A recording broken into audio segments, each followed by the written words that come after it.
વડોદરાની દીકરી વિની સપ્રેએ ડિસેમ્બર 2025માં યોજાયેલી CS પ્રોફેશનલ પરીક્ષામાં ઉત્કૃષ્ટ સફળતા મેળવી સમગ્ર ભારતમાં ચોથો ક્રમ R4 હાંસલ કર્યો છે. સાથે જ તેણે વડોદરા શહેરમાં પ્રથમ સ્થાન મેળવી પરિવાર અને શહેરનું નામ રોશન કર્યું છે.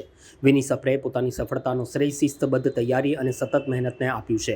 તેણે BBAના અભ્યાસ સાથે જ આ કઠિન કોર્સ માત્ર 2 વર્ષમાં પૂર્ણ કર્યો હતો, જે તેના સમર્પણ અને આયોજનબદ્ધ અભ્યાસનો ઉત્તમ દાખલો છે.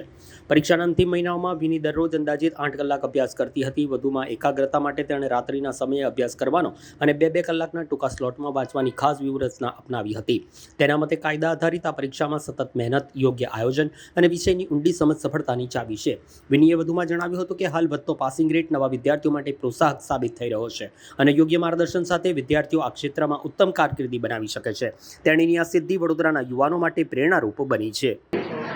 मैं लास्ट डिसेम्बर 25માં CS પ્રોફેશનલની એક્ઝામ આપી હતી. એનું રિઝલ્ટ હમણાં ફેબ્રુઆરીમાં આવ્યું છે. મારો AR4 આવ્યો છે, વિચ ઇઝ સિટી રેન્ક 1. એક્ઝામનું toughness level in general normal હતું. 1-2 પેપર્સ બહુ જ ટફ લાગ્યા મને.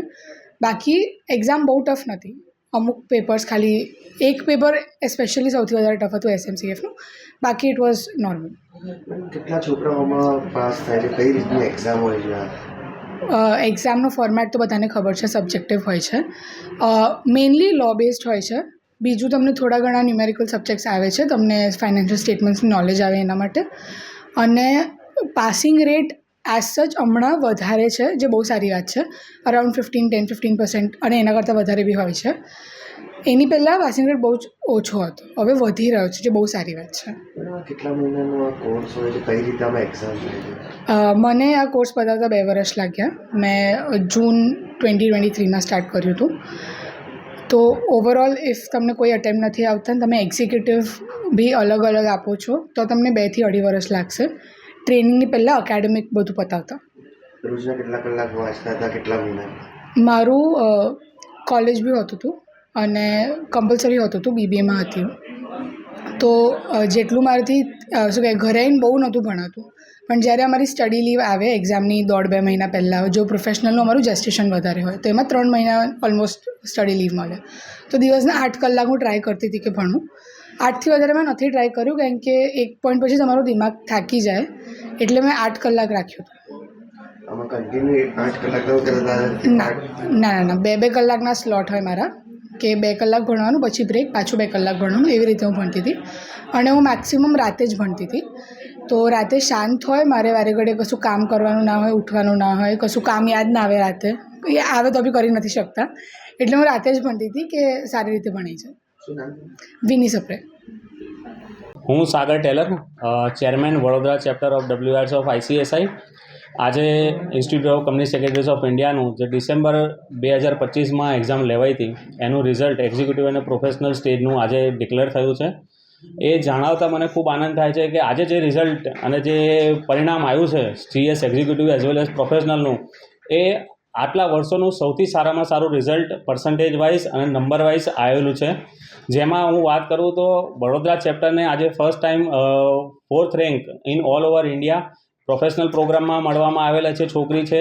અને all India 23rd rank executive પ્રોગ્રામમાં પણ વડોદરા ચેપ્ટરમાંથી એક છોકરીને સિલેક્ટ થઈ રહી છે. હવે હું વાત કરું એક્ઝિક્યુટિવના રિઝલ્ટ માટે.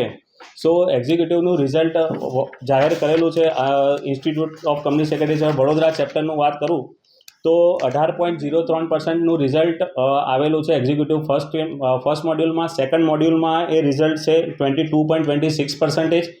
અગર હું પ્રોફેશનલ પ્રોગ્રામની વાત કરું છું તો પ્રોફેશનલ પ્રોગ્રામમાં એ રિઝલ્ટ વડોદરા ચેપ્ટરનું આવેલું છે 28% અને 22% સેકન્ડ મોડ્યુલ માટેનું. સો જે રિઝલ્ટ આવ્યું છે, જેમાં જે ટોપ 3 રેન્કર્સ છે બરોડાના, એમાં અચીવમેન્ટ માટેનું એ રીતનું છે કે જે છોકરાઓ 19 વર્ષે એમણે આ કાર્યસિદ્ધિ હાંસલ કરેલી છે. 19 વર્ષે તેઓ પ્રોફેશનલ બની ગયા છે અને બધા જ મોડ્યુલ્સ પ્રોફેશનલ પ્રોગ્રામના ક્લિયર કરીને CS બની ગયેલા છે. સો એ એક એપ્રિશિએબલ વસ્તુ છે, જેમાં એક છોકરો 19 વર્ષે અને 2 છોકરાઓ 20 વર્ષે CS એક્ઝિક્યુટિવની એક્ઝામિનેશન પાસ કરેલી છે. સો આ રિઝલ્ટ જે આવેલું છે એ આવનારા ભારતના વિકસિત ભારત 2047ને વેગ આપનારું અને એક પ્રબળ કોર્પોરેટ ગવર્નન્સની રિસ્પોન્સિબિલિટી લેવાવાળું અને ભવિષ્યમાં આ સિદ્ધિ હાંસલ કરવામાં અપાવનારું રિઝલ્ટ છે. Thank you. સર એમાં એવું હોઈ શકે કે 19 વર્ષે બાળક ક્લિયર કરી શકે છોકરાઓ? જી સર, બિલકુલ કરી શકે.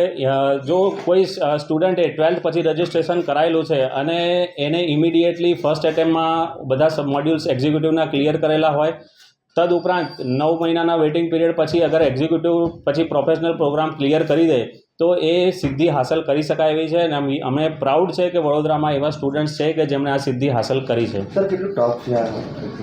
સર, આ સબ્જેક્ટ ઘણો ક્રુશિયલ ઇમ્પોર્ટન્ટ છે, પ્રોફેશનલ પ્રોગ્રામ છે અને એમાં તન મન અને ધનથી મહેનત કરીને, ટાયરલેસ એફર્ટ્સ કરીને તમે આ સિદ્ધિ હાંસલ કરી શકો છો. તમારું પ્રેઝન્સ ઓફ માઇન્ડ, તમારી ટેકનિકલિટી ગ્રાઉન્ડ્સ પર એટલી સ્ટ્રોંગ હોય ત્યારે તમે આ સિદ્ધિ હાંસલ કરી શકો છો.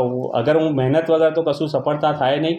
સો હું પ્રિટી શ્યોર છું કે છોકરાઓએ ખૂબ મહેનત કરી છે, ટાયરલેસ, એફર્ટલેસ, નાઇટ આખી દિવસ રાત વાંચ્યું હશે ત્યારે એ લોકોએ આ મુકામે પહોંચેલા છે. સ્ટુડન્ટ આવ્યા છે એ લોકો માટે શું કહેવાનું? સર, જે સ્ટુડન્ટ આવ્યા છે હું એ કહેવા માગું છું કે આ ભવિષ્ય, આપણા સુદૃઢ ભવિષ્યનું એક સાચું સ્વરૂપ છે કે જે લોકો આટલી નાની ઉંમરે આ લેવલની સિદ્ધિ અચીવ કરી રહ્યા છે. હું એમને અને એમના પરિવારને કોંગ્રેચ્યુલેશન્સ કહેવા માગું છું. જે લોકો નાસીપાસ થયા છે આ વખતે, જેમનું રિઝલ્ટ સારું નથી આવ્યું, એ લોકોને પણ હું બેસ્ટ વિશેસ આપવા માગું છું. બહુ સારો કોર્સ છે, મહેનત કરશો તો આ સબ્જેક્ટ પણ, આ કોર્સ પણ ક્લિયર થઈ જશે. મારી બેસ્ટ વિશેસ જેણે એક્ઝિક્યુટિવ અને પ્રોફેશનલ ક્લિયર કર્યું છે એ લોકોને પણ છે, અને જેનું કમનસીબે સારું રિઝલ્ટ નથી આવ્યું કે નેગેટિવ રિઝલ્ટ આવ્યું છે એને પણ મારા તરફથી બેસ્ટ વિશેસ છે અને થઈ જશે.